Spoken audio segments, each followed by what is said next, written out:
All right, let's just get this out of the way. If you think money is a math problem, you've already lost the game. Here's the secret they don't tell you. Managing money has almost nothing to do with spreadsheets and everything to do with psychology. And the fact that this was conveniently left out of your education? Yeah, that wasn't an accident. Let's dive in. I mean, think back to high school for a second. You probably spent ages memorizing the Krebs cycle or trying to figure out the Pythagorean theorem.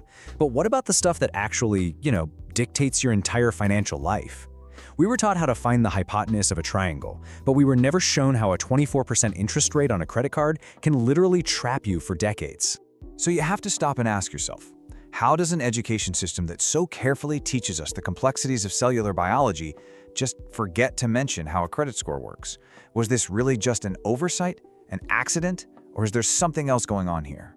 And that leads you to this really troubling idea. What if this is illiteracy by design?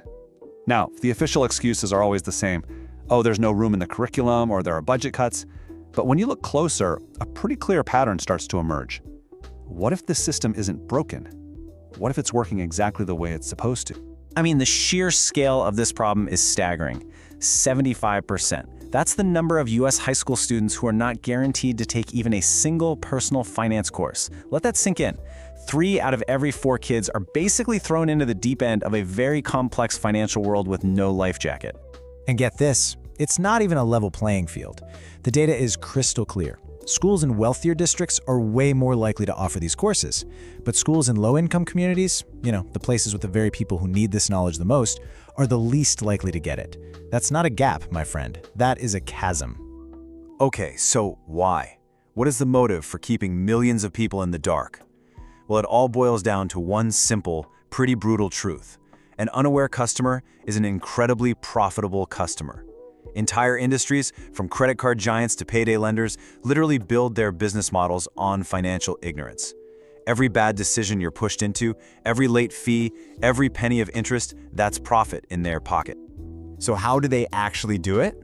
It's not just about hiding things in the fine print. No, it's way more sophisticated than that. It's about using your own brain as a weapon against you.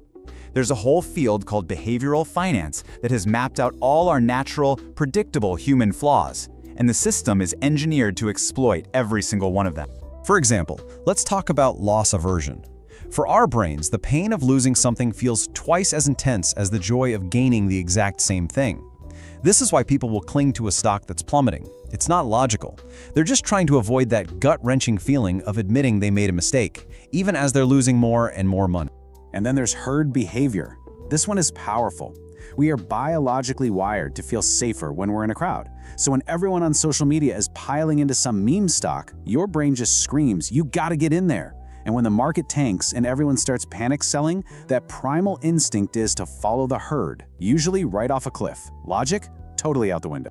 And these emotions, fear, greed, envy, and of course FOMO, the fear of missing out, these are the puppet strings.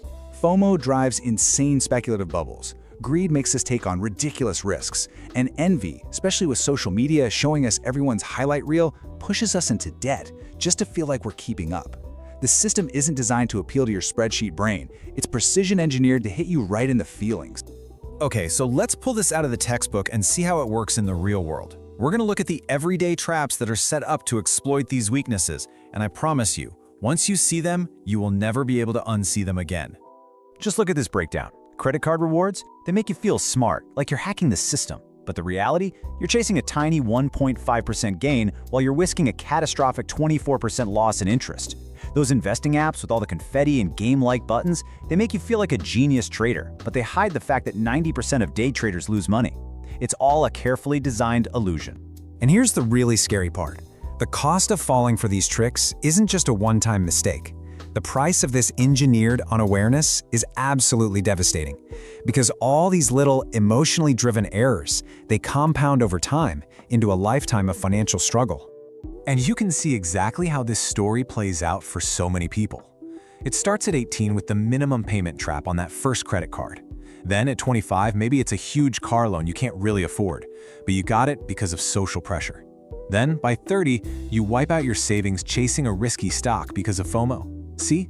They're not separate mistakes. It's a chain reaction, and every single link was forged by a psychological trigger you were never taught to see.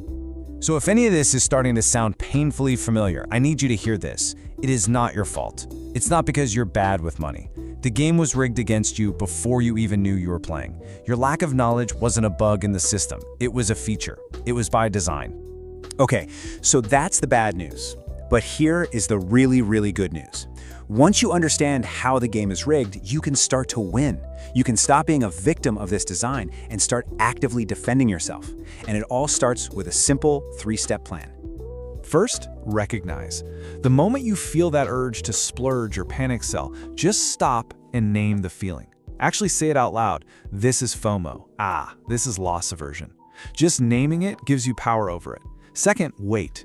Create a mandatory 24-hour cooling off period for any non-essential purchase. This gives that emotional high a chance to fade so your logical brain can actually kick in. And third, automate. The best way to beat your emotions is to take them out of the equation entirely. Automate your savings, your investments, your debt payments. Set it once and let the system run for you. At the end of the day, awareness is your ultimate superpower. They can design all the manipulative ads and confusing products they want, but they can't get inside your head and control what you know. Once you understand the psychological game they're playing, their tricks just lose their power. And the best part? This knowledge is free. And once you have it, no one can ever take it away from you. So this leaves you with one final question. A choice, really. You now know the game is rigged. You know the rules, you know the players, and you know why it's set up the way it is. The only thing left to decide is what role you're going to play. Are you going to be the product whose predictable emotions just generate profits for somebody else? Or are you going to be the player who finally knows the rules and starts winning?